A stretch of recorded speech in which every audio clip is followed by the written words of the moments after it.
Yo, what's going on, my buddies? TotalJophes coming at you with some serious news about a stronger PlayStation 4, as well as GameStop starting their own game publishing company.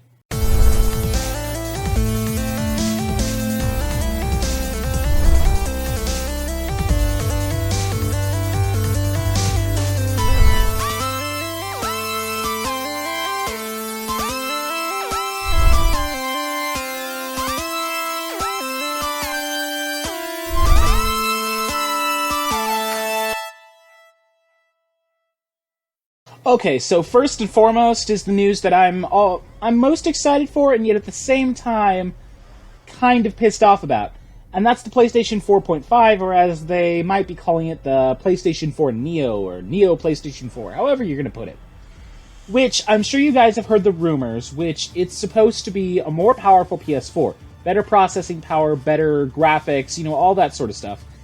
And I was already kind of on the fence about this. I'm all for a better PlayStation 4.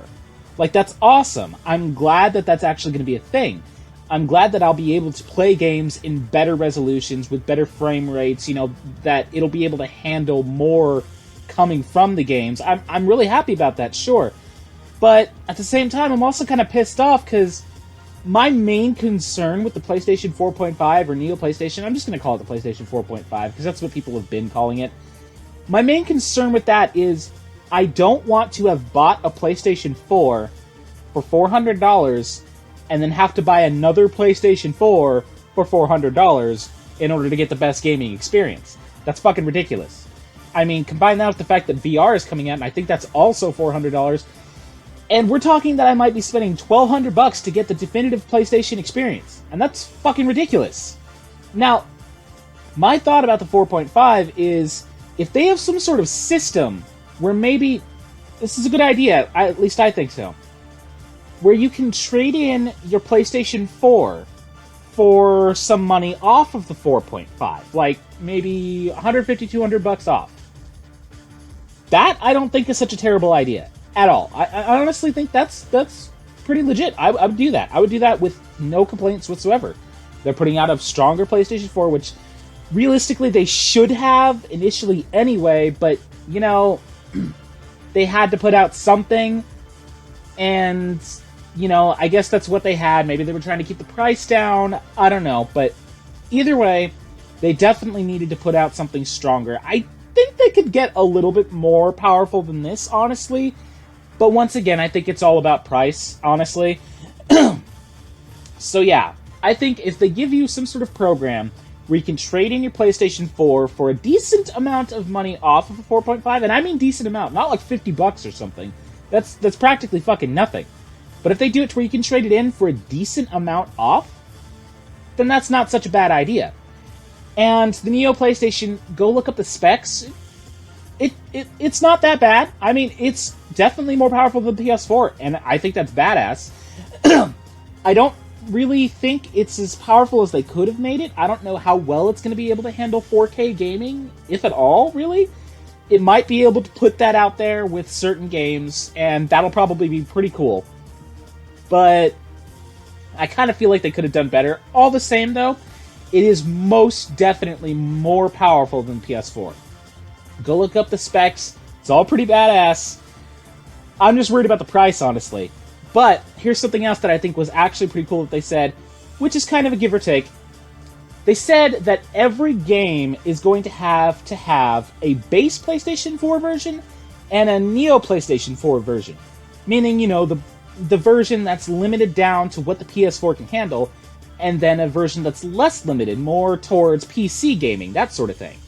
Which, honestly, I don't have a problem with that whatsoever, because that keeps the original PlayStation 4 relevant for those who can't get a PlayStation 4.5. And that is amazing. I definitely applaud that. I'm glad that they're not just abandoning the PlayStation 4 altogether and being like, yeah, if you want any PlayStation 4 games now, you have to get the PlayStation 4.5.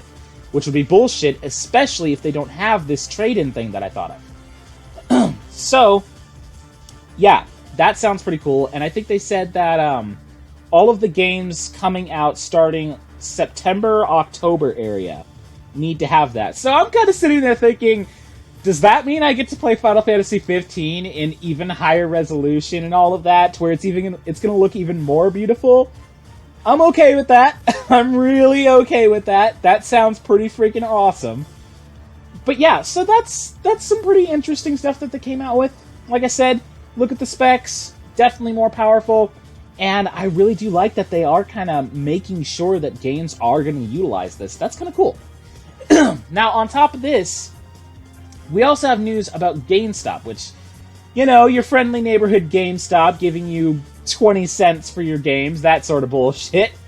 They're starting a company called Game Trust, which is basically, it's a publishing business. It's going to be publishing indie games, which, that's kind of cool in my opinion. I mean, I'm not the biggest fan of GameStop. I shop there because, you know, it's like the only place in town with the cheaper games, but, you know, I've always been kind of iffy on some of their business tactics and their, you know, prices for trade-ins and all of that shit. You know, I've always been on that, but all the same, it seems like this is kind of going to give more people access to indie games without having to sit there and do it digitally, at least from what it sounds like, and I'm all totally okay with that. I mean, if they really want to set their foot in that sort of a business, I think that's pretty cool. I think that, you know, if they really are going to focus on giving us better access to indie games, which, indie games is also something I'm iffy on. There are some really great indie games out there. I will never deny that, and I absolutely love that. But then there are some kind of dinky ones that you can tell they might not have put a whole lot of effort in, and they're just kind of, you know, testing the waters, that sort of thing. And that I've always been kind of iffy about, because I don't want to drop money on something that's just kind of a test, you know? But all the same, there are some great indie games out there. There are some great indie developers. So if this publishing company is going to give us better access to that, I am all for that. So I say Game Trust might be a pretty good thing. Whether or not it works out, I guess we'll see. But all the same, it's coming. So what do you guys think about this? What do you think about the PlayStation 4.5 or Neo PlayStation, whatever they're going to call it? What do you think about this Game Trust thing? Do you think either of them are going to work out? Do you think they're good ideas? Do you think they're bad ideas?